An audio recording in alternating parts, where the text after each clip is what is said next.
여러분 미칠 것 같은 고민 다들 있으시죠? 혼자 고민하지 마세요. 그 고민 우리 모두의 것이니까요. 김태형 상담소 나를 미치게 하는 것들을 시작하겠습니다. 시작했습니다. 이렇게 인트로에 뭐랬어요? 춤추더라고. 아니요, 손동작만 이렇게 살짝 한 그런 겁니다. 거예요? 선생님 따라가지고. 이렇게 하는 줄 알았어.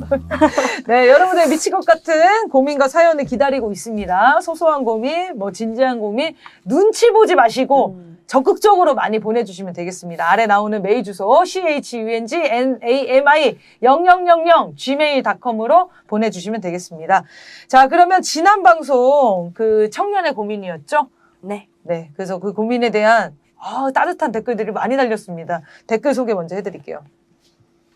정설희님, 아이야 40세 중반인 아줌마도 너와 비슷했어. 부모가 있었지만 사랑이 없었고 사람들은 많았지만 친구가 없었어. 특별한 재주도 없었고 공부도 잘하진 못했지. 빛나는 청춘을 누리지도 못하고 스스로의 힘으로 대학을 졸업했지만 사는 게 항상 외롭고 고단하고 괴로웠어. 하지만 죽는다는 생각은 한 번도 해본 적이 없었단다. 누구의 사랑도 받지 못한 나를 스스로라도 사랑해주고 싶었거든. 그렇게 힘든 열심히만 사는 삶 속에서 늦은 나이에 나를 사랑해주는 사람을 만났어. 내가 힘들어 스스로 삶을 끝냈다면 사랑을 한 번도 받아보지 못한 인생이었겠지만 그래도 살았기에 지금 예전 삶의 괴로움은 이야기의 소재가 될 뿐이더라. 그래도 살자. 그래도 살아보자. 너의 삶을 사랑하자. 이 서림님 이거 너무 감동적인데? 너무 진짜 따뜻했습니다. 참 이 사연을 소개하고 나면은 이렇게 진심 어린 댓글을 달아주시는 것만으로도 엄청 큰 위로가 돼요. 그렇죠. 그래서 정성스럽게 달아주셔서 정말 감사합니다. 같이 위로를 받았네요. 네. 택앤님, 나는 고독사로 죽게 되지 않을까? 나도 이런 고민 막연하게 하는데 나랑 똑같은 고민이 올라와서 썸네일 보고 깜짝 놀랐습니다. 정말 솔직하고 리얼한 고민들이라서 더 좋아요. 같이 의논해 주셔서 감사합니다. 이런 네, 생각하시는 분들 많이 많으신가 하시는 봐요, 거죠. 정말. 네. 그래서 여러분들 이렇게 사연 보내주시면 공감하는 그 사람들이 굉장히 많습니다. 네. 그래서 걱정하지 마시고 같이 위로받고 같이 공감하면 좋겠습니다. 개혁은 투명화로부터 시작한다님. 인간을 사랑하라. 이건 눈높이의 차이가 아닐까요?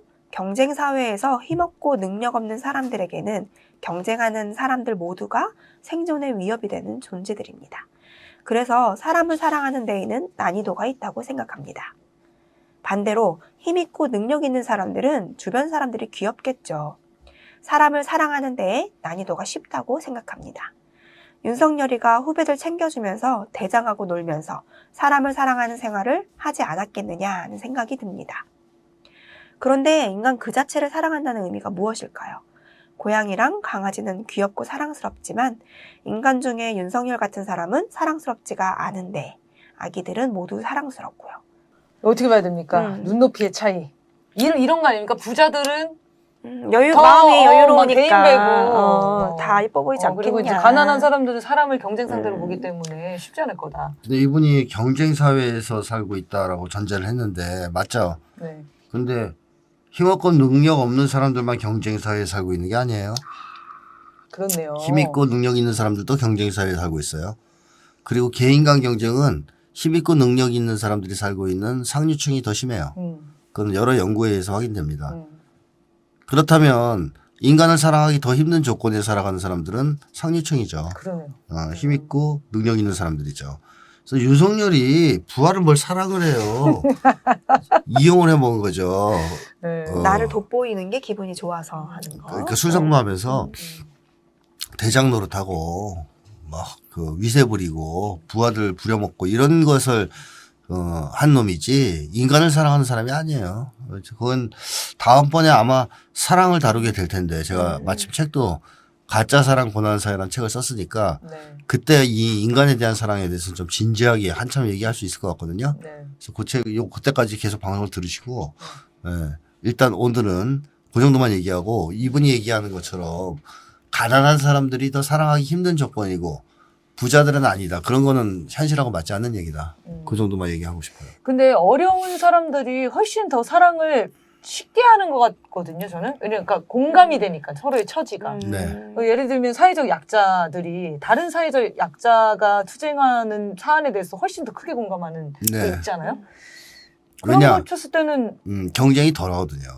아래로 내려오면 내려올수록. 네. 차별과 무시도 덜해요. 예를 들면 가난한 동네 가보세요. 잘난 척하고 서열정하고 하는 게 심해요. 그런 애들은 짜증나죠. 별로 없어요. 더한까죠. 다 같이 없는 서지에 무슨 뭐 이런 게 있단 말이에요. 그렇네요. 좀 올라가면 올라갈수록 심해요. 서울대만 해도 뭐 성골, 진골 막 그런 데잖아요. 자기들끼리. 올라갈수록 이게 심한 거예요. 따지는 게. 그 아파트 몇 동 사냐. 그 몇 평 사냐. 몇 평 차 사냐. 뭐 외제차 뭐 타냐.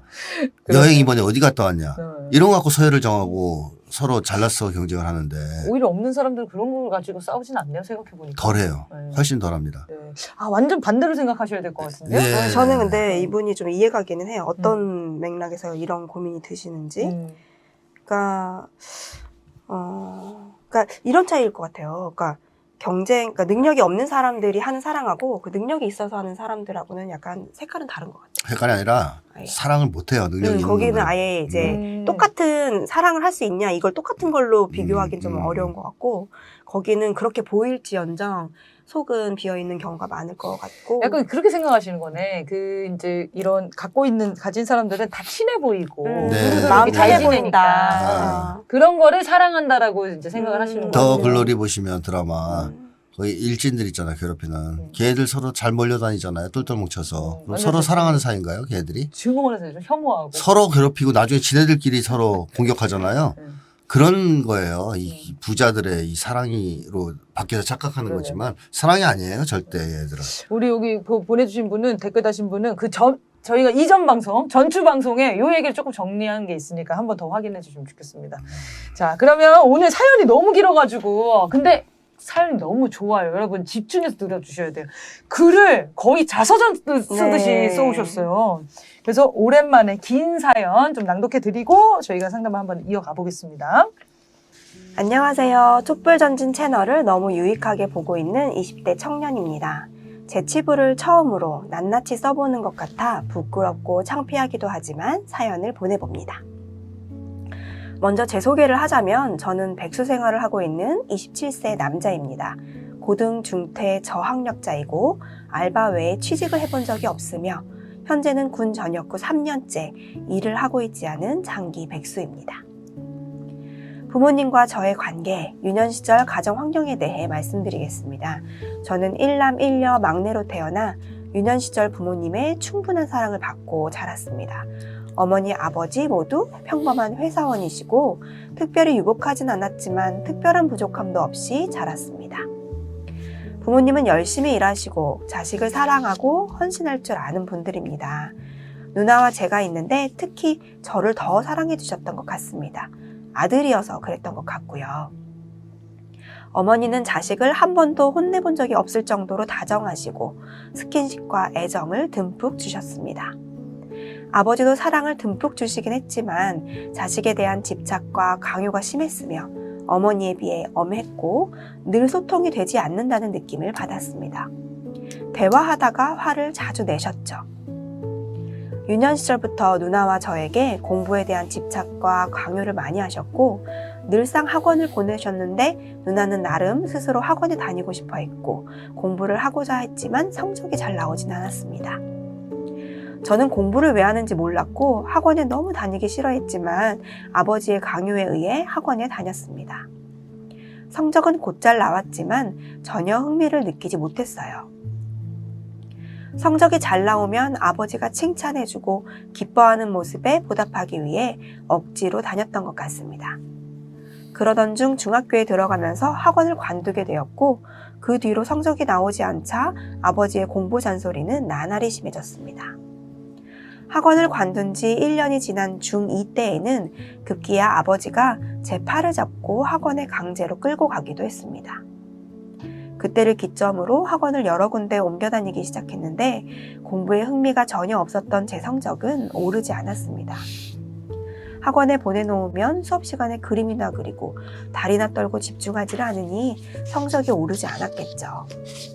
그래서 원장 선생님도 어머니를 불러서 아들이 수업에 집중하지 않는다, 다른 학원에 가면 어떻겠냐 라고도 하였고, 어머니는 아버지께 학원을 꼭 보내야 하겠냐, 돈 낭비다, 보내지 말자 회유하기도 했는데 아버지의 고집을 막지는 못했습니다. 학원을 다니다 옮기는 일이 반복되었고, 아버지의 공부 잔소리는 365일 지속되었습니다. 저는 학교 공부에는 참 흥미가 없었지만 어릴 때부터 격투기를 좋아했습니다. 우연히 채널을 돌리다 최홍만 선수가 싸우는 모습을 본 게 계기가 되어서 푹 빠졌죠. 그래서 중학교 2학년 때부터 복싱 체육관에 다녔고, 초중고 내내 생활기록부의 장래 희망란에는 격투기 선수가 적혀 있었습니다. 제가 중3이던 어느 날, 아버지는 우연히 만난 동창생 친구분과 술자리에서 제 장래에 대한 걱정을 나누셨던 것 같습니다. 그때 동창 친구분이 아들 검도를 시켜봐라 라고 제안하셨던 거죠. 당시 아버지 동창부는 인근 고등학교의 체육시험 선생님이었고, 그 고등학교에 건도부가 있었습니다. 아버지 동창부는 제 장래를 걱정하는 아버지께 아들이 운동을 좋아하면 복싱처럼 무식한 운동 말고 고급진 검도를 시켜보라는 제안을 했고, 자신이 꽂아줄 테니 검도부 선수로 고등학교 입학을 하자는 제안을 하셨습니다. 아버지는 그 제안이 꽤 솔깃하셨는지 다음날 제게 검도부에 들어가는 게 어떠냐는 제안을 합니다. 그때 저는 찰나의 순간 어린 마음에 공부 장소리에서 벗어나겠구나, 그런 어리석은 발상을 하였고 검도를 하겠다고 합니다. 검도를 하겠다고 한 뒤로부터 저는 해방감을 느꼈습니다. 저만 보면 공부해라 노래를 부르던 아버지의 집착과 강요는 눈 녹듯 사라졌고, 제 마음도 편해지고 아버지와 사이도 한결 좋아졌습니다. 그때가 5월이었는데 그 해방감은 오래가지 않았습니다. 11월 교육청에서 검도부 입학이 확정됐다는 소식이 날아왔습니다. 저는 검도 선수로 확정이 되었다는 소식을 듣고 곧바로 취소를 하려 했습니다. 그런데 취소할 수가 없었던 겁니다. 검도부 입학을 취소하기 위해 교육청에 수차례 전화했지만 이미 특기자 전형으로 확정이 났기 때문에 취소할 수 없다는 말이 돌아왔던 거죠. 저는 하기 싫다, 취소해달라며 울며 난리를 쳤죠. 공부 잔소리에서 해방하고 싶어 택한 검도였는데 막상 확정이 되고 취소할 수가 없어지니까 큰일이 났구나 싶었습니다. 아버지는 한다고 했으면서 번복하는 저를 나무랐고 미친놈 취급하셨어요. 당시 어렸던 저는 당연히 이 속마음을 말하지 않았고, 10년이 지난 지금도 아버지는 제가 왜 검도를 선택했는지 모릅니다. 그렇게 저는 검도 선수로서 검도부에 가게 되었고, 억지로 하는 운동은 오래가지 못했고요. 고2 때 학교를 관두게 됩니다. 그때부터는 반항심이 상당히 커졌고 엇나갔습니다. 아버지에 대한 원망이 굉장했어요. 그러면서도 큰 사고는 치지 않았고 동네 친구들과 밤늦게 놀거나 외박했던 게 유일한 반항이고 일탈이었습니다. 그럼에도 복싱장은 계속 다녔고 복싱장에서는 저를 선수로 키우려고 했습니다. 하지만 저는 복싱장에 학교를 관두었다는 사실을 이야기하지 않았기 때문에 선수가 되면 학교를 관둔 사실이 밝혀지게 되므로 대회 출전 요청을 회피했습니다. 점점 관장님께서 소년체전에 나가자는 제안이 강해지자 복싱장을 결국 다니지 않게 됩니다. 복싱 선수가 너무 하고 싶었으나 당시 학교에 다니지 않고 있다는 사실을 세상에 밝히는 게 너무 창피했고 복싱을 관둘지언정 그걸 밝히는 게 불가능했습니다. 그 후로 나는 검정고시를 따서 친구들과 똑같은 시기에 전문대라도 가야지 라는 막연한 희망을 지니고 있었지만 정작 준비는 하나도 하고 있지 않았고 아버지 역시 그때부터 반포기 상태로 검정고시나 공부에 대해 관여하지 않으셨습니다. 그렇게 준비를 미루다 19살 때 친구들과 노느라 바빠서 일주일 차이로 검정고시 신청 기간을 놓치게 되었고 그때 정말 하루 종일 펑펑 울었던 기억이 납니다. 검정고시를 신청하는 날이 언제인지도 모를 만큼 준비하지 않고 있었던 거죠. 제때 시험을 봤어도 과연 합격이나 했을지 의문일 정도로 준비를 하지 않았습니다. 아무튼 저는 그때 검정고시 타이밍을 놓치고 20살이 됩니다.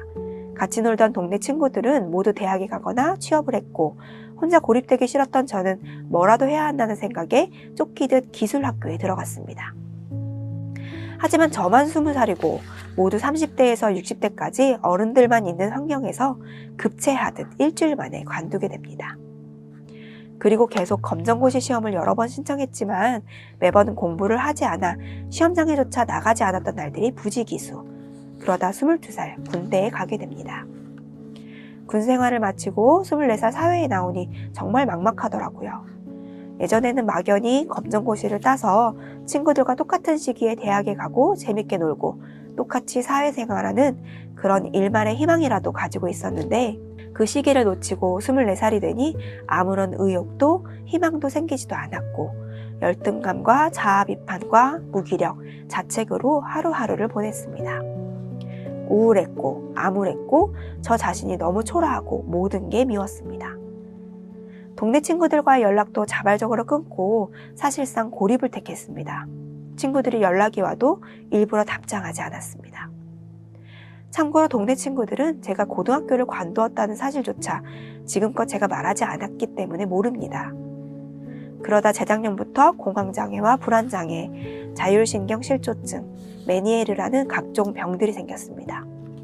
하루 종일 안 좋은 생각만 하고 자책하고 비관하고 정신이 고장나니 육체도 고장나기 시작했습니다. 그나마 몸이 아프고 난 뒤로는 살기 위해서 정신건강을 챙기기 시작했고 연락을 끊었던 동네 친구 중 일부와는 연락을 다시 하기 시작했습니다. 마침 또 몸이 아프기 시작한 시점에 이재명과 윤석열의 대선 시즌이어서 저는 이재명 후보를 지지하였고 매일매일 이재명 후보의 지역 유세 연설을 생중계로 듣고 우리 지역에 오는 날이면 직접 찾아가서 응원하기도 하고 각종 진보 유튜브 채널도 접하게 되면서 와 이런 세상도 있구나, 정의를 위해 싸우는 분들이 있구나 라는 새로운 세상을 마주하면서 정신건강에 큰 위로를 받는 느낌도 들었습니다. 반대로 윤석열이 당선되면서 정말 큰 충격도 받았지만요. 지금은 운동을 통해 병이 많이 호전되었어요. 아직 여전히 아픈 상태이긴 하지만요. 마지막으로 현재 저와 부모님의 사이를 말씀드리자면 저는 고등학교를 자퇴한 이후로 지금까지 9년간 아버지와 말을 거의 한마디도 나누지 않고 있습니다. 아버지는 늘 저와 말을 나누고 싶어 했지만 지금껏 제가 거부해왔습니다. 솔직히 아버지와 제대로 의사소통을 할 수 없다고 생각합니다. 어릴 때부터 말이 잘 안 통한다고 느껴왔고 의사소통이 쉽사리 안 되는 분이세요. 지금도 아버지는 이런 문제를 해결하기 위해 저와 대화를 나누고 싶어 하는 것이 아닌 일상적인 대화를 나누고 싶어 합니다. 그냥 친해지고 싶어 하십니다. 어머니의 관계는 매우 좋습니다. 어머니께 제가 이미 이 사연의 내용보다 훨씬 더 깊은 이야기도 서슴없이 다 나누었고 터놓고 모든 것을 얘기한 사람이 지구상의 어머니가 유일합니다. 어머니도 깊은 공감을 해주었고 모든 상황을 인지하고 계신 상황이지만 마찬가지로 마땅한 해결책은 내지 못하고 계신 상황입니다. 글이 너무 길었는데 어떻게 해결하면 좋을까 여쭤봅니다. 그리고 앞으로 저는 어떻게 살아야 할까요? 글을 쓰면서도 참 제 스스로가 답답하고 무능한 사람이라는 생각이 듭니다. 긴 글 읽어주셔서 감사합니다. 네. 매우 긴 사연이죠. 일단 우리 신성미 선생님이 감기에 지금 심하게 네. 걸리셔서 지금 코에서 그 소리가 안 나고 있어요. 물이 나와, 물이. 많이 노력했는데 거의 지금 힘겨워 보이셨습니다. 티 안 난 줄 알았는데 많이 호흡 났죠? 장난 아니었습니다. 소리가 여기서만 들고 있었는데 하여튼 들으시는 분들이 들으시는 분들이 그거 양해를 해주시고요. 어쨌든 지금 사연을 진짜 뻥 아니라 15분 읽으셨거든요.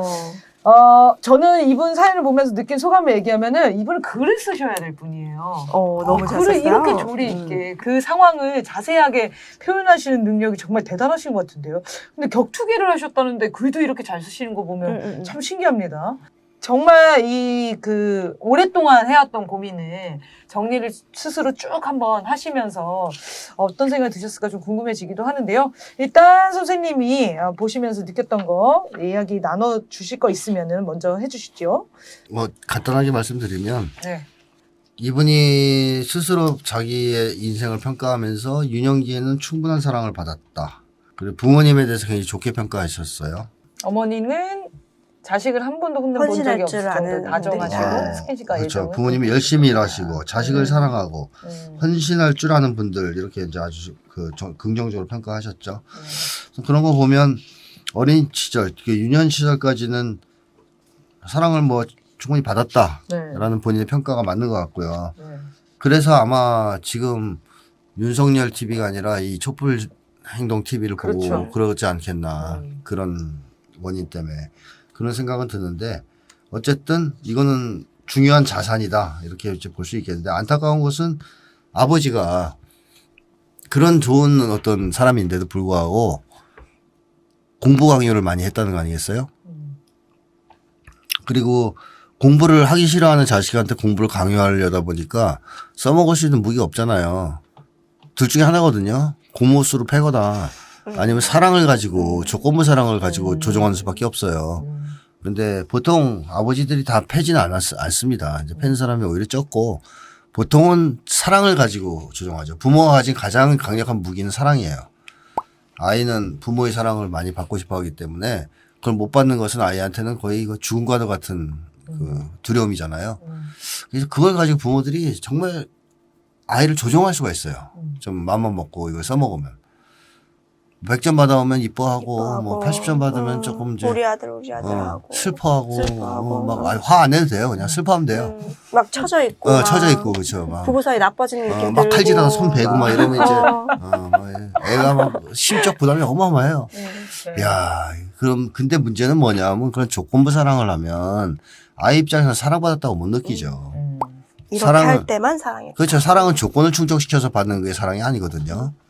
그냥 존재만으로 받아야지. 그러니까 아버지가 이 조건부 사랑을 했다라는 것이 큰 문제인데 그 문제는 한국 부모들이 대부분 이렇다는 거예요. 오늘날. 그러니까 아이가 공부하기 전 학령, 공부할 능력이 아직 없는 때는 진짜 이뻐하는 부모들 많아요. 대부분 한국 부모들이 되게 잘해주고. 근데 공부할 때쯤 되면 이렇게 해요. 조건부 사랑으로 바뀌어요. 왜 이 아버지는 이렇게 할까요? 제가 오늘 아침에 이거 강의하고 온 거거든요. 근데 핵심은 이겁니다. 한국 부모들이 너무 불안해요. 본인이 한국 사회에서 살아봐서 알잖아요. 돈 없는 서름과 고통이 얼마나 끔찍한지. 그걸 겪은 사람들이라서 자기 아이가 돈을 나중에 많이 못 번다. 그러면 자기 같은 고통과 서름을 겪을 것이다. 한마디로 불행하게 살 것이라고 굳게 믿고 있습니다. 그러려면 어릴 때부터 공부 열심히 해야죠. 당연히. 그래야 좋은 대학 가고 뭐 살 길은 거밖에 없다. 네, 그거밖에 없다라고 믿는 거죠. 그러니까 본인이 너무 불안하기 때문에 다른 걸 생각을 못 해요. 부모들이. 근데 애는 공부하기 싫어한단 말이에요. 그럼 어떻게 해요? 사랑을 갖다가 변질시키는 수밖에 없어요. 조건부 사랑으로. 그래서 그 부모도 사실은 사랑할 수 있는 능력을 가진 사람이겠지만 이 불안한 사회로 인해서 사회가 불안을 강요하기 때문에 어쩔 수 없이 사랑의 능력을 상실하고 사랑이 변질되고 왜곡되는 거죠. 그래서 이 아버지가 조건부 사랑을 하게 되었고 그게 이분 사연을 보내신 분에게는 상당히 치명적이었다. 이렇게 이제 볼 수 있을 것 같습니다. 이게 사랑을 더 많이 받았다고 생각했다가 아빠가 왜 이러지? 이렇게 하면 더 크게 실망하나요? 그럴 수도 있어요. 크게 또 다가올 수도 있나요? 아이들 입장에서는. 오히려 그래서 막 죄책감 같은 걸로 되는 것 같아요. 죄책감? 사랑을 많이 받았다라고 아. 생각하면 막 내가 거기에 부응 못했을 때 아. 이제 아빠가 잘못했다는 생각보단 내가 거기에 부응 못했다. 아빠가 이렇게까지 해줬는데 내가 못했다 이러면서 죄책감을 많이 가지고 결국에는 본인이 망가지는 경우들이 많이 있는 것 같기도 해요. 네. 그러니까 뭐 사랑을 못 받은 아이일수록 그 부모가 요구하는 거 또는 부모의 기대에 부응하지 못하면 죄책감을 느껴요. 사실은 죄책감 느낄 일이 전혀 아닌데 그건 부모의 기준일 뿐이니까. 그렇죠. 근데 아이의 입장에서는 죄책감으로 그걸 받아들여요. 그래서 굉장히 괴로워합니다. 근데 이 학생도 이제 아마 이 사연 보내신 분도 그랬을 거예요. 근데 문제는 이거죠. 아버지가 그렇게 300 거의 65일 동안 공부하라고 잔소리를 하셨다는 건데 강제로 학원도 다 막 끌고 가고 공부가 더 재미없어지죠. 문제는. 그럼 더 싫어지죠. 더 싫어지거든요. 더 재미없어요. 이 사연을 보내신 분이 공부 쪽에 흥미가 원래 있었던 사람이고 공부 재능도 뛰어나서 그냥 책만 슬쩍 훑어보면 다 외우고 이런 사람이라면 혹시 모르겠어요. 아버지 이걸 맞춰가면서 할 수도 있을지 모르겠는데 그쪽이 아니라면 점점점 흥미가 떨어지는 건 기정사실이죠. 그래서 이제 문제는 이겁니다. 계속 흥미가 떨어졌다는 거죠. 공부에. 그럴수록 아버지와의 갈등은 심해졌을 거고. 한국 부모들이 좀 웃기는 게 그 피아노 학원 2년 보냈는데 이 차도가 없잖아요. 네. 피아노가 잘 안 들어요. 그럼 뭐라 그러는 어떻게 생각할까요? 피아노에 소질이 없다. 우리 애는 피아노에 소질이 없네. 음. 학원에 보냈는데 성적이 안 올라요. 그럼 어떻게 생각하는 것 같아요? 공부를 더 해야지. 뭐 그따위 학원이 다 있어. 그러네. 야 학원 바꿔. 그러네요. 사실 이중 기준이죠. 그러네요. 피아노 보내서 학원 보내서 안 늘면 피아노에 재능 없는 거, 소질 없는 거 똑같아요. 공부도 재능과 소질이 있다. 학원에 강제로 보내도 공부 머리가 좋은 애들은 따라가요. 뭐 그쵸. 성적이 나온다고요. 음. 근데 그러지 않은 애들은 잘 안 나와요. 이분은 공부 머리가 있었던 것 같아요. 있었을 수도 있어요. 있었을 수도 있는데 안 해서. 학원을 하니까 그냥 너무 안 흥미가 해서. 없었던 거지. 학원을 보내는 게 네. 문제인 거죠. 패착.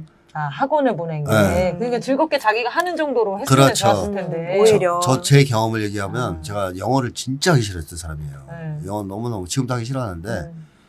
그 영어에서 흥미를 느끼고 공부하기 시작한 것은 제가 아는 어떤 형, 대학교 그 형이 영어 공부 너무너무 싫어하니까 자기 시켜보려니까 안 하거든. 맨날 딴짓하고 놀고. 근데 내가 보니까 팝송을 너무 좋아하는 거예요. 그러니까 팝송 가사를 물어보더라고. 너 지금 나오는 이 노래 가사 아냐? 몰랐거든요. 해석을 해주는데 와, 그게 너무 재밌었어. 너무 신세가 열린 어. 거야. 너무 재밌는 거야. 그러니까 그 영어 가사 해석하는 거로 영어 공부 시작했어요. 네. 그러고서 이제 그 사람은 사라졌는데 그 사람 나는 집에 비법 전수하고. 음반이 엄청 많았거든. 네. 내가 그걸 다 뒤져서 가사를 빼가지고 다 들으면서 그걸 찾아본 거야 사전으로. 그렇게 가르쳤어야 되는 그렇죠. 이거는. 그렇죠. 네. 재밌게. 그래서 흥미를 느끼면서 영어 실력이 확 늘어가지고 뭐 문법은 하나도 몰랐지만 영어는 그래도 항상 학력고사 50점 만점에 42점 이상을 받았단 말이야. 네. 독해에도 큰 문제가 없었고. 그게 흥미 보니까 지금 생각해보면 흥미를 느꼈기 때문에 공부가 이렇게 된 거란 말이죠. 그래서 이 친구도 그런 정도의 공부를 어떻게 가르쳐 준 사람이 있었으면 네. 잘했을 수도 있겠는데 문제는 아버지가 너무 이걸 압박을 하니까 어떻게 보면 반발심 때문에라도 그런 기회를 박차할 수도 있거든요. 네, 충분히 있을 수 네, 있죠. 그렇죠. 있을 수 있잖아요. 그래서 그게 문제였고 그 다음에 이 친구가 이제 반대로 격투기에 매료되잖아요. 네.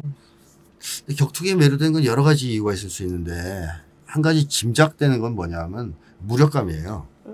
그러니까 아버지한테 억지로 지금 진로를 강요당하고 있는 상황이잖아요. 그 아버지가 양보를 안 해. 근데 자기가 아버지를 꺾을 수가 없잖아요. 그러면 이제 아이가 무력감을 느낀단 말이에요. 심각한. 이렇게 무력감을 느끼면 윤석열처럼 힘을 쫓는다 그랬죠. 네. 그 힘의 상징이 격투기예요. 그렇죠. 격투기를 보면 힘으로 상대를 제압하고 이런 게 나오는데 더 멋있거든요. 뭐 아버지를 때릴 수는 없지만 아버지를 때리고 싶어서는 아니고. 아니고 하여튼 아니고. 무의식적으로 하여튼 그런 자기한테 폭발하고 싶은 마음이 자기한테 자기 인생을 있군요. 자기 마음대로 살지 못하는 것에서 마음대로 할 수 있는 그런 어떤 통제감도 느낄 수 네. 있고 내가 할 수 있는. 그다음에 내가 살아있다는 느낌도 받을 수 있고 뭐 이런 것 때문에 매료됐을 가능성이 있어요. 격투기에. 아니면 재능이 뭐 진짜 있었을 수도 있겠고. 자, 그리고 이런 게 이제 이 분의 그 고등학교 때까지의 대략 과정이었던 것 같고요. 이제 문제가 이제 본격적으로 문제가 뭐냐 하면 이런 겁니다. 이분이 아버지의 강요를 못 이겨내서 계속 힘들게 산 거는 뭐 어쩔 수 없었다고 쳐요. 제가 어리니까. 청소년기니까. 근데 조금 이제 머리가 커지면서 아버지한테 반항을 할 수 있는 시기가 오기 시작하거든요. 네. 근데 그때 반항을 선택했을까, 회피를 선택했을까 하는 게 문제예요. 근데 보면 회피를 선택합니다. 이 첫 번째가 검도예요, 검도. 그러니까 아버지가 검도부 들어가는 게 어떠냐 이렇게 제안을 했단 말이에요. 그러니까 이런 거 보면 아버지가 나름 이제 아들을 어떻게든 공부 머리가 없는 것이 이제 네. 확인되니까 그렇게 인정되니까 검도 쪽으로 네. 틀어주려고 하고 막 나름 네. 하셨거든요. 나름 되는 방향으로. 나름 애쓴 건데 물론 이제 자식한테 꼭 좋은 건 아니었지만 네네. 의도는 이제 좋았다. 자 근데 이때 이 아이가 이분이 아버지 저는 검도가 아니라 복싱을 좋아하는 겁니다. 이때 얘기했더라면 했어라면 인생이 바뀌었을 수도 있지 않을까. 그러네요. 나는 그게 좀 제일 아쉬운 지금 장면이에요. 우리가 여기서 또 만났겠지만 또 다른 유명한 데서 만났을 텐데 회피를 한 거예요. 여기서 회피. 아버지의 잔소리를 듣는 게 너무너무 지겹고 괴로워서 저 얘기를 들으면 그걸 면할 수 있겠네라는 생각에서 자기가 원치도 않는데 검도를 하고 싶지도 않았는데 예라고 대답을 한 거예요. 그러니까 처음에 회피하는 방식으로 진로 선택을 한 거죠. 저는 그게 별로 안 좋았다고 보여져요. 사실 이 아버지와 이 아들의 부자관계는 한국 사회에서 이 불안만 심하지 않는 사회라면 한국 사회가 전혀 문제될 게 없는 사회라는 게 어디서 드러나냐면 검도하겠다 한 다음부터 해방감 느끼면서 아버지는 공부하는 강요 안 했죠. 네. 갑자기 하루아침에 바뀔 수가 마음이 있냐고요. 편해지고 아버지 사이도 좋아졌고 이랬다는 거 아니에요. 잠깐이지만 이걸 보면 보세요. 한국 가정에서 부모 자식 관계를 악화시키는 게 뭐냐. 결국 강요거든요. 공부 같은 걸 강요하는 거. 근데 그건 왜 그러느냐. 부모들이 너무 불안해서 그런 거예요. 이건 결국 한국 사회가 가정을 파괴한다는 걸 보여주는 사례죠. 자, 어쨌든 이런 식으로 아버지의 관계가 좋아질 수도 있는 상황이었는데 이분이 이때 회피를 선택하면서 검도를 한 게 문제입니다. 네. 그리고 또 그게 당연히 싫으니까 의욕이 안 나오고 동기가 유발이 안 되지 않으니까 검도를 때려쳤잖아요. 그럼 아버지는 더 화가 났겠죠? 그 과정이 더 화가 나죠, 더. 그렇습니다. 그 과정이 반복돼요.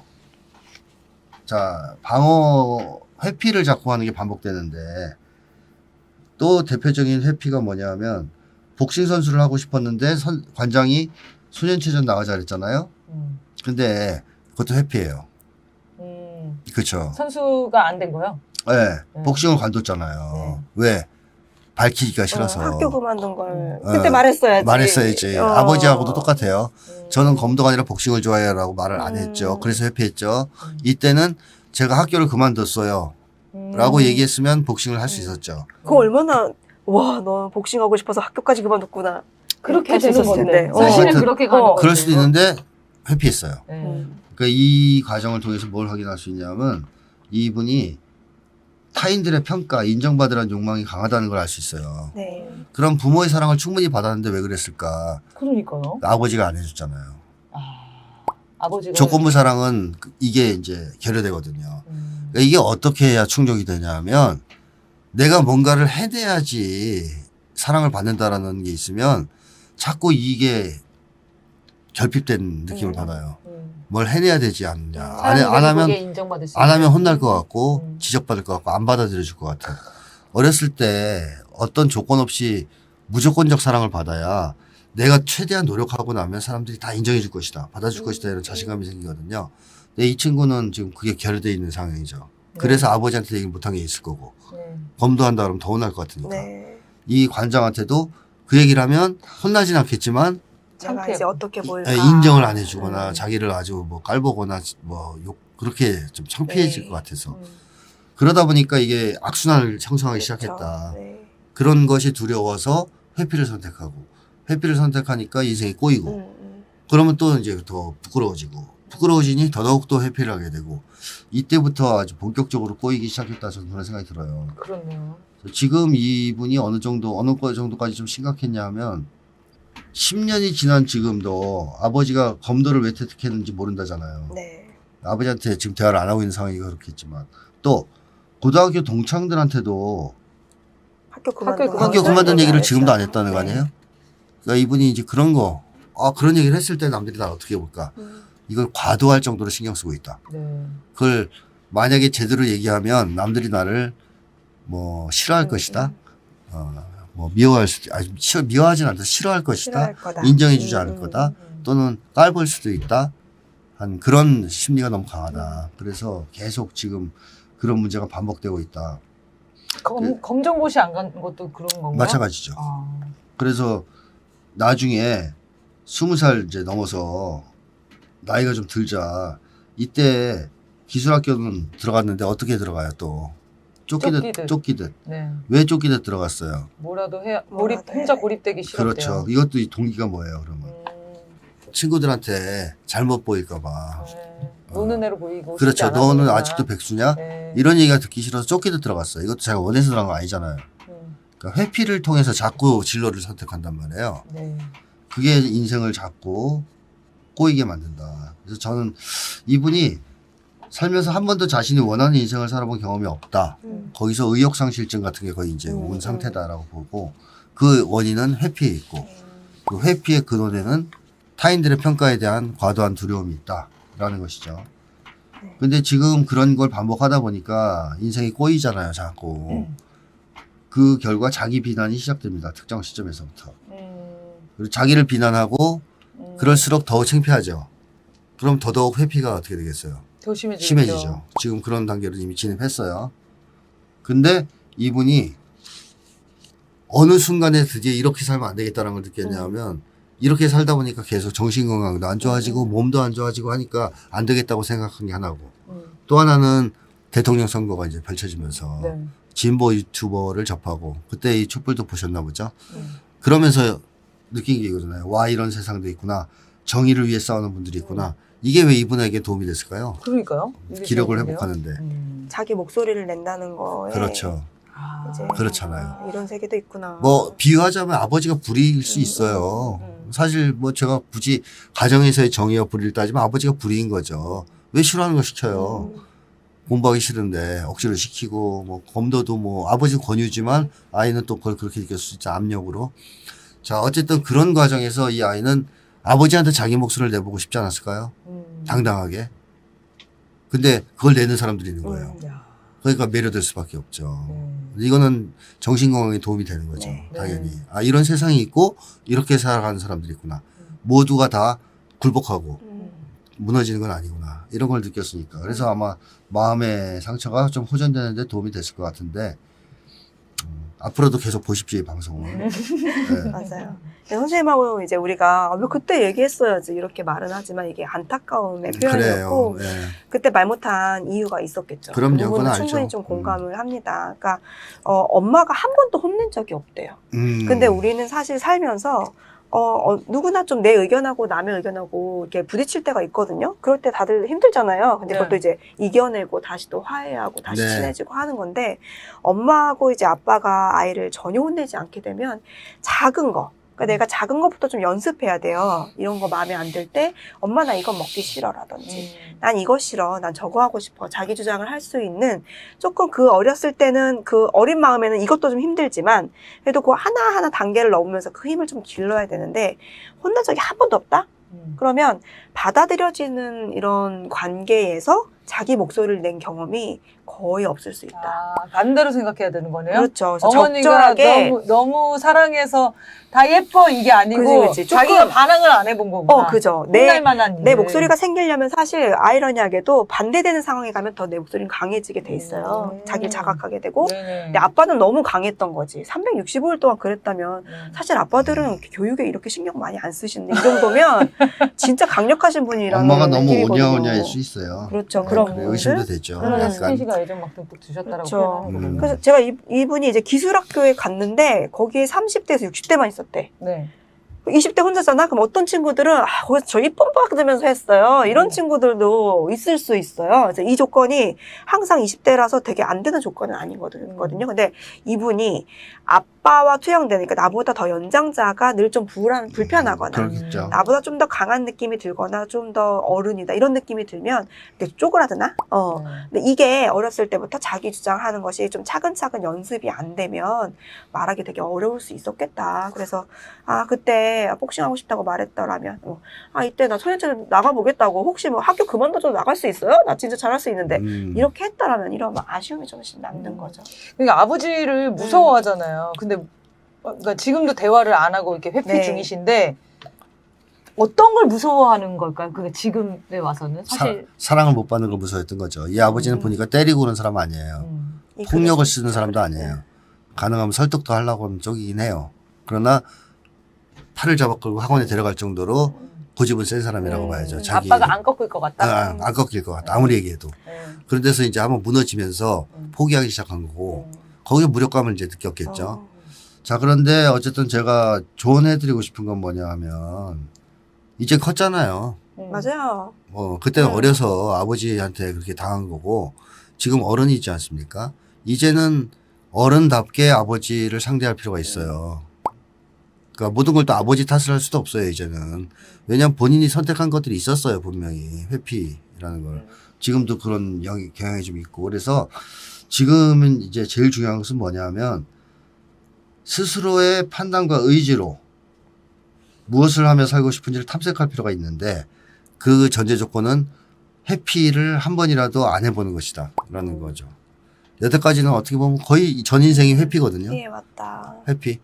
그러니까 이제는 회피의 기초에서 뭘 선택하는 게 아니라 내가 정말로 내 생각을 가지고 내 판단을 가지고 어떻게 살아갈지 뭘 하고 싶은지를 탐색해서 그걸 해보는 겁니다. 그게 어떤 거라도 좋아요. 하지만 해피가 아니기만 하면 괜찮을 것 같고요. 그 다음에 또 한 가지 조언하고 싶은 것은 아버지 관계 해결할 수 있다고 저는 생각해요. 이 정도 가정이면. 본인이 마음 먹으면.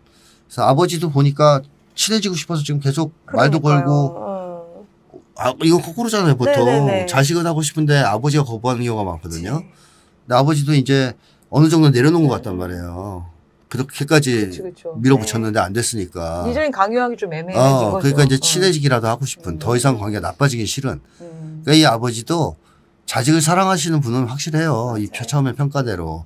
근데 문제는 한국 사회가 너무 불안하게 만들었기 때문에 철석까지 믿은 거죠. 그렇게 안 하면 안 된다고. 네. 내가 자식을 사랑하니까 공부하도록 압력을 가해야 된다고 믿은 거죠. 근데 이제는 아버지도 생각이 바뀌었을 수도 있고 또 아프지만 말아라라고 네, 생각하실 수도 있어요. 그렇습니다. 네. 그러니까 이제는 오히려 아버지와 대화를 나눠야 될 때가 왔다. 저는 고등학교 자퇴 이후 지금까지 9년간 말을 거의 한마디도 나누지 않았잖아요. 그리고 본인이 거부해서 저는 이것도 한번 시도해 봐야 된다고 봅니다. 그래서 아버지하고 검도를 왜 그만뒀는지부터 얘기를 하시고 또 쭉 지금까지의 과정에서 아버지한테 느꼈던 점, 고마운 점은 고맙다고 하고 또 괴로웠던 점은 괴로웠다고 하고 그런 얘기를 하면서 아버지의 관계를 회복할 필요가 있다. 이걸 성공하면 대인관계에서 상당한 자신감이 생길 수가 있고 그 다음에 남들이 나를 어떻게 평가할지 과도할 정도로 두려워하는 것에서도 상당 부분 극복할 수 있어요. 그런 문제를. 그러면 회피를 당연히 덜 하게 되겠죠. 회피를 안 할 수 있는 그런 어떤 마음가짐이 생길 수 있겠죠. 그래서 저는 권장하고 싶고요. 그 다음에 뭐 자기 비난을 지금 하는 단계에 들어섰는데 그거 전혀 도움 안 되니까 자기 비난을 할 대신에 자기 문제를 직면하고 치료를 받고 상담을 받는 것이 낫지 않느냐. 뭐 자기 분석을 하든가. 네. 그래서 자기 마음의 상처를 치유하는 데도 좀 집중했으면 좋겠다. 요즘에는 오래 살거든요, 사람이. 맞아요. 못 죽어요. 네. 막 옛날에는 60살 되면 죽고 막 이제 좀 있으면 죽었어야 될 나이인데 제가 요새는 못 죽어요. 병원 가면 다 살려내가지고 100살까지 막 살아야 돼요. 네. 그러니까 이분이 지금 20대면 인생이 아직 80년 이상 남은 거예요. 네. 그러니까 늦은 게 아닙니다, 절대. 네. 문제는 그쵸. 내가 진짜로 하고 싶은 것들을 찾느냐 못 찾느냐가 훨씬 중요해요. 그게 30대에 찾든 40대에 찾든. 어차피 인생 40대에 찾아도 60년 남았거든요. 그래서 요새는 심리학에서도 인생 주기가 달라졌다고 얘기하는 시절이 왔어요. 실제로. 너무 오래 사니까. 그래서 20대는 아주 시작점이에요. 네. 그러니까 아직 기회는 많이 남아있으니까 조급해할 필요 없고 자기 비난할 필요도 없고 오히려 자기 문제 해결하고 치유하고 큰 결단을 내려서 네. 회피를 끊고 맞아. 자기 인생의 주인이 되는 그런 길로 나아가는 그런 계기를 찾으셨으면 좋겠어요. 이런 결단할 때는 너무 깊게 고민 안 하셔도 돼요. 맞아요. 그냥 오늘부터 새로 산다 생각하고 하면 되는데 이분이 끈기는 엄청난 것 같아요. 제가 그 회피한 그 장면들 보면은 사실상 그 초중고 다 일관되게 장래희망의 격투기 선수. 어떻게 이럴 수 있지? 그리고 그 몇 년을 복싱장에 자기가 학교 그만둔 걸 안 들켰어요, 이 사람이. 그것도 대단해. 친구들한테 학교 등하는 걸 아직까지도 안 들켰어요. 이 끈기면 뭐든 할 수 있다. 이런 생각 들고. 아니, 친구들이 이미 알고 있을 수도 있어요. 그렇죠. 모른 척, 그럴 수 네가 있지만, 말하기 싫어하니까 우리는 그걸 모른 척 할게라고 생각하고 있을 수도 있어요. 제가 좀 이렇게 약간 마음 쓰이는 건 뭐냐면, 그러니까 뭔가 내가 성취를 이루고 뭔가 잘했을 때 인정받았잖아요. 그게 이제 나의 이제 무의식 속에 있으면 뭔가 성공할 것 같은 느낌이 들 때는 더 신이 나고 안 될 것 같을 때 도전하지 못하는 게 이제 무력감 같은 건데 예를 들면 소년체전에 나가지 않은 거 있잖아요. 진짜 이런 거 예를 드는 건데 내가 학교 그만둔 거 말하기 싫어서다? 그거일 수도 있지만 내가 나가서 잘할 좋은 수 성적을 있을까? 못 낼 수 있고. 예를 들면 이런 식의 어떤 패턴이 좀 있을 수 있어요. 그러니까는 아빠가 나한테 너 이렇게 해야지 멋지다라고 했던 그 메시지가 그대로 내 안에 들어와서 나도 모르게 나한테도 내 스스로 그런 얘기를 계속 하고 있을 수 있거든요. 그럼 지금 중요한 게 뭐냐? 앞으로 내가 좋아질 수 있느냐? 여기에 질문의 답을 아주 확고하게 있다. 이렇게 믿는 거. 아니, 그것도 중요하고 그 성취를 못했을 때 왜 무서워하냐. 결국 남들한테 인정 못 받을까봐 무서워하는 거거든요. 꼴찌하면 왜 안 돼요? 꼴찌가 그렇죠. 얼마나 재밌는데. 아니 처음 시작해가지고 꼴찌할 수도 있죠. 꼴찌도 재밌어요, 나갔으면. 나름. 저도 맨날 꼴찌하고 그랬는데 달리기 하면 재밌더라고. 나중에 자꾸 하다 보니까. 자, 근데 농담이고 꼴찌하는 것이 무섭고 성취를 못하는 것이 무서운 근원에 또 두려움이 있잖아요. 네. 그러니까 그거 자체를 좀 극복해야 돼요. 그 두려움이 어디서 왔냐? 사실 아버지한테 왔다고 봐야 되거든요. 지금 이 흐름을 그렇죠. 봤을 때는. 그래서 나 성취가 너무 무서워서 못 나가겠어 전국체전에. 그럼 왜 성취를 무서워하지? 까지 좀 생각을 깊게 가져갔으면 좋겠어요. 본인이 이렇게 끈기 있게 했던 힘들을 좀 기억하시고 또 이렇게 글 너무 잘 썼다고 저도 편집하고 싶었는데 너무 잘 쓰셔서 편집밖에 없었어요. 그러니까 이런 능력 같은 거 잘 발휘하시면서 계속 소통해 나가고 대인관계도 조금씩 넓혀가면서 또 멋진 사람이 되면 좋겠다. 아니 제가 보니까 이분이 보세요. 글도 잘 쓰죠. 그리고 공부도 곧잘했죠. 그리고 갑자기 시작한 검도인데 검도 또 선수로 입학했어요. 맞아, 그러면 맞아. 정말 잘했다는 거거든요. 그리고 또 권투도 잘했죠. 보니까 뭘 시작하면 그냥 다 잘하는 스타일이에요. 어느 정도는. 근데 아까 선생님 얘기가 너무 공감돼요. 제가 약간 그런 스타일이거든요. 모든 손을 대면은 어느 정도까지는 잘해요. 근데 그 이유가 너무 두려워요. 그래서 기대받는 게 좀 두렵기도 하고 너무 칭찬이 점점 거세지면은 내가 그 기대를 충족할 수 있나? 그럼 적당히 빠져주는 거죠. 제가 예전에 바둑을 오래 배웠었는데 바둑 한 6년, 4년인가 6년을 배웠어요. 한 3급까지, 2급까지 갔었는데 늦게 입학한 애들이, 늦게 들어온 애들이 막 단 따고 넘어가는 거예요. 저보다 한 2-3살 어린 친구들이 초등학교 때였는데 그게 갑자기 너무 꼴 보기가 싫고 내가 속도를 못 따라가네? 그러고 나서 부모님한테 뭐라고 했냐면 나 바둑하기 싫어.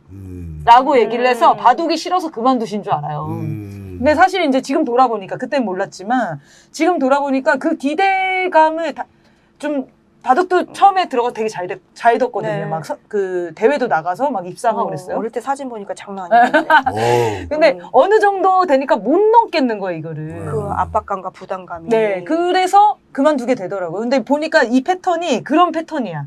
익숙한데요, 지금 이 패턴이. 그래서 어떤 게 두려운 건지를 깨닫는 게 핵심이더라고요. 이게 너무 여러 가지로 포장이 돼서 네. 자기가 잘 못 찾거든요. 근데 저는 그때 내가 바둑이 질렸다고 생각했단 말이에요. 그거를 언제 찾았냐면 27살쯤에 찾은 것 같아요. 이때 그런 시기구나. 그때 내가 근데 저보다 훨씬 좋은 상태인 거죠. 내가 검도를 왜 싫어서 때려쳤는지 정확하게 알고 계시고 곳곳에 자기의 감정을 정확하게 인지를 하신 것 같아요. 그래서 너무 가능성이 무궁무진하고 아버님이랑 대화를 시작한다면은 의외로 아버님의 좀 반응이 좀 궁금하긴 한데 만약에 기대 이상으로 호의적인 반응을 한다? 그러면 엄청나게 급속도로 좋아질 치욕가 거죠. 크죠. 네, 그럴 것 같아요. 그래서 훨씬 용기를 내셔도 될 것 같고 아버님 느낌 보니까 일상적인 얘기부터 하고 싶어 하니까 그 정도만 일단 시작하십시오. 밥 먹었는지. 제가 이제 엄마 아빠 겁내하는 친구들한테 많이 해주는 얘기가 있어요. 엄마 아빠는 내가 똥 싸는 거 이뻐했던 사람이다.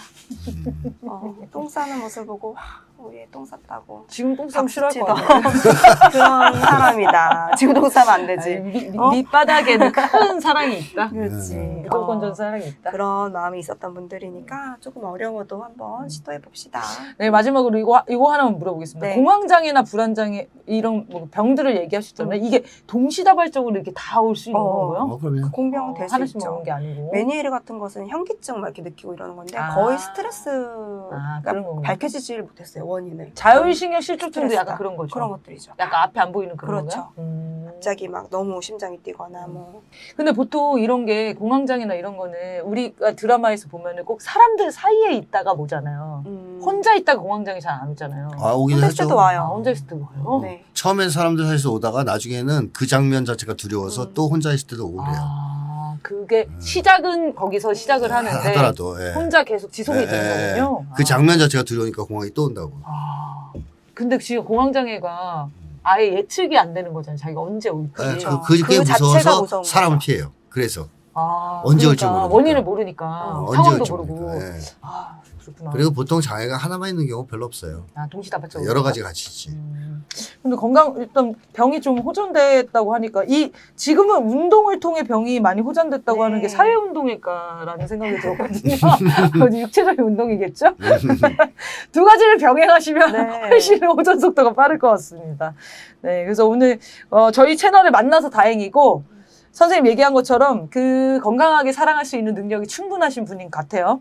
그래서 가능성이 있고 어머님 얘기도 좀 짧게라도 한번 해주시죠. 어머님이랑은 그래도 터놓고 다 지낸다는 거잖아요. 그러면 어머님을 잘 활용하라고 말씀드리고 싶어요. 어떻게 활용하면 됩니까? 예를 들어 아버지와의 대화가 쑥스럽다. 그러면 이제 그 운을 어머니한테 띄워서 부탁을 한다든가 자기 일을 전달을 해달라고 한다든가 해서 아버지한테 간접 대화를 하는 사람으로 활용할 수 있잖아요. 네네네. 어머니가 대단히 괜찮은 분이시기 때문에 그런 요청을 하면 당연히 도와주실 거란 말이에요. 그래서 어머니를 적극 활용을 해라. 지금은. 어머니한테 아빠하고 어릴 적 좋은 기억들 좀 알려달라고 하세요. 아빠하고 가족 간에 좋았던 기억 같은 거. 다시 이제 그걸 되새기는 그런 거예요? 것들을 엄마한테 좀 알려달라고 미리 좀 이렇게 정보 좀 얻고 지금 아빠하고는 워낙에 마음이 좀 멀리 있다 보니까 좋은 점도 안 보이고 계속 다 나쁜 점만 자꾸 보이는 게 이제 그런 상황인 거예요. 이제 사연자분이 그런 사람이다라기보다는 그런 상황이니까 좀 엄마한테 미리 좀 이런 일도 있었지. 그래 내가 잊고 있었지만 이런 때도 있었지. 아까 전에 잠깐 자유로웠던 시절에 좋았던 때도 있었잖아요. 네. 그런 걸 좀 엄마한테 물어봐가지고 좀 미리 좀 알고서 마음을 좀 준비하고 가면은 조금 수월하지 맞아요. 않을까. 이게 나쁜 마음 이게 좀 관계가 소원해지면은 진짜로 좋았던 기억이 없었던 것처럼. 맞아. 근데 네. 보면은 유년 시절이 굉장히 좋았다고 하잖아요. 분명히 기억들이 있을 겁니다. 네. 좋은 현 시절 역시 상담사님 감사합니다. 자, 그리고 어머님 이용하는 것도 좋은 것 같아요. 그러니까 본인의 얘기를 자기 입으로 얘기하기 어려우면 엄마한테 진짜 전해달라고. 그렇죠. 그리고 아빠 준비를 좀 시켜달라. 맞아, 좀 준비해야 돼. 그러니까 우군이 하나 있는 거예요. 시기에 가정 문제나 자기 문제 풀 때 네. 든든한 지원병이 하나 있는 네. 거예요. 본인이 활용을 하면 되는 거죠. 네, 그러니까 너무 좋은 상황인 것 같아요. 그래서 스스로가 답답하고 무능한 사람이라고 생각하지 마시고 충분히 가능한 조건과 환경이라고 보여져요. 그래서 가능성을 더 많이 생각하시면 좋겠습니다. 시도해보시고 후기를 꼭 보내주시기 바랍니다. 자, 그러면 오늘 사연 이렇게 마무리하겠습니다. 여러분의 미칠 것 같은 사연과 고민들 아래 메일 주소로 보내주시면 모기를 잡을 뻔했는데 chungnami0000gmail.com으로 사연을 보내주시면 우리 두 분 선생님들과 함께 진지하게 다뤄보도록 하겠습니다. 김태형 상담소 나를 미치게 하는 것들은 매주 목요일 7시에 업로드 됩니다. 오늘 방송은 여기까지 하겠습니다. 감사합니다.